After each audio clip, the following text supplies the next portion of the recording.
Shalom, shalom, shalom, habari yako mpenzi na msikilizaji wa story yetu pendwa inayokwenda kwa title ya The Origin of Israel.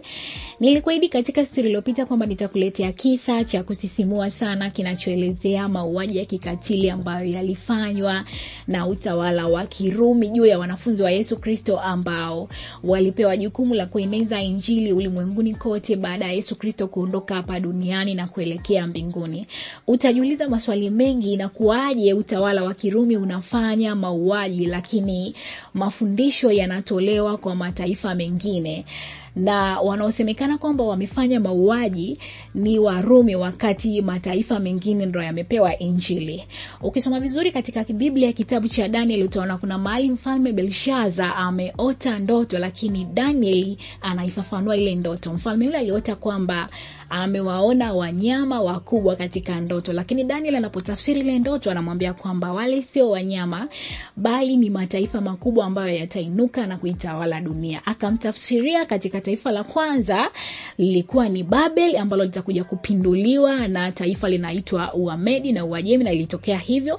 Lakini baadaye pia akamuelezea kwamba taifa la Uamedi na Uajemi ambalo linatawala mataifa mengi ulimwenguni litakuja kupinduliwa na utawala wa Kirumi, na kweli ilikuja kutokea hivyo, na ndio maana dola ya Kirumi ilishika kasi katika dunia. Na unaambiwa katika taifa mojawapo ambalo lilitawaliwa na huu utawala wa Kirumi lilikuwa ni taifa la Israeli ambalo Yesu Kristo alizaliwa, na alizaliwa katika Bethlehemu ya Yuda, katika mji wa Yuda. Sasa unaambiwa baada ya miaka 30 Yesu Kristo alipobatizwa na Yohana Mbatizaji, alianzisha huduma yake mwenyewe ambayo iliitwa Injili ya Kristo.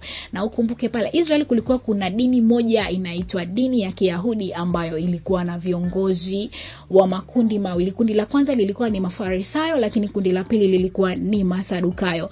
Unaambiwa hawa watu walikuwa ni wapinzani wakubwa sana wa Injili ya Kristo, kwa sababu Yesu alikuwa na wafuasi wake ambao walikuwa ni wa Kristo, lakini pia hawa Mafarisayo na Masadukayo walikuwa na wafuasi wao ambao walikuwa wanatumia Torati ya Musa. Kwa hiyo hawa watu walikuwa wanaona kabisa Yesu anawaibia waumini. Kwa hiyo walichokifanya, waliamua kwenda kumshtaki kwa utawala wa Kirumi, wakahakikisha kwamba Yesu Kristo amesulubiwa pale msalabani. Na utawala huu wa Kirumi ulikuwa na viongozi wawili.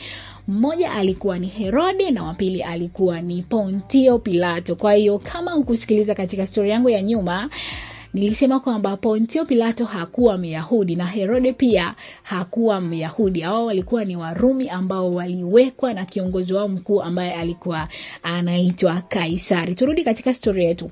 Ukumbuke kwamba mafundisho ya Kristo yalikuwa na ukosoaji mkubwa sana, ndio maana watu walikuwa wanampinga, kwa sababu kuna baadhi ya mambo hawa watu walikuwa wakiyafanya Yesu alikuwa akiyapinga.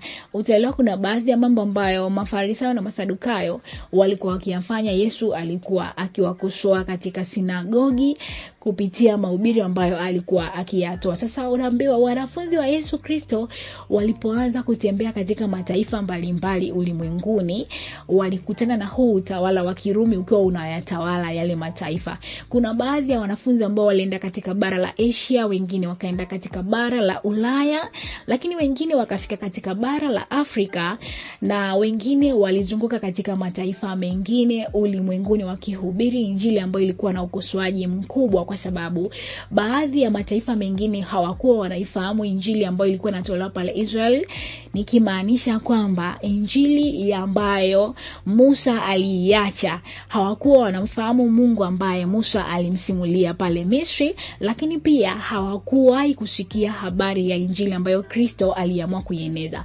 Kwa hiyo Kristo aliamua kufanya mapinduzi ya injili kwa kuamua kutembea katika ulimwengu mzima ili kuhakikisha kwamba watu wanamfahamu Mungu ambaye alikuja kumtambulisha hapa ulimwenguni. Kwa hiyo hawa wanafunzi walipofika katika mataifa mengine walikuta kwamba hawa watu wana mafundisho ya kipagani, nikimaanisha kwamba walikuwa wanaabudu miungu ambayo haikuwa na uhai.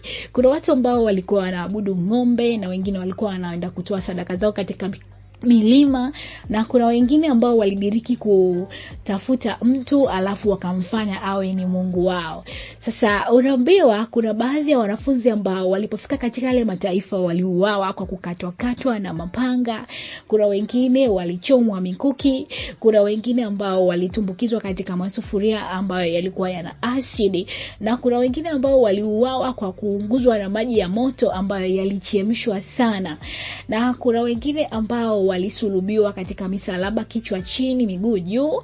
Kuna wengine ambao walifungwa katika magari ambayo yalikuwa na farasi alafu wakaburuzwa katika barabara za mijini. Sasa leo mimi nataka nikupe story ya mtu mzima anaitwa Bartholomeo. Huyu unaambiwa alienda kuhubiri injili ya Kristo katika taifa moja linaitwa Armenia, kwa sasa hivi ndio India, na alipofika pale alikuta kuna mafundisho ya kipagani yanaendelea pale, kwa sababu unaambiwa watu walikuwa hawaijui injili ya Musa wala injili ya Kristo. Kwa hiyo watu walikuwa wanamwabudu ng'ombe kama mungu wao. Kwa alipofika pale akataka kuondoa yale mawazo ya kipagani na kuachilia mawazo ya Yesu Kristo ndani ya fahamu za wale watu. Sasa ukumbuke kwamba nilikuambia kwamba utawala wa Kirumi ulikuwa unaongoza mataifa mengi duniani. Kwa hiyo hapa Armenia pia kulikuwa kuna utawala wa Kirumi. Kwa hiyo viongozi wale wa juu kabisa walikuwa ni Warumi, alafu viongozi wale wa chini ndo walikuwa ni hawa wa Armenia. Lakini pia viongozi wa kidini walikuwa ni hawa wa Armenia, na dini hiyo ilikuwa ni dini ya kipagani, yani walikuwa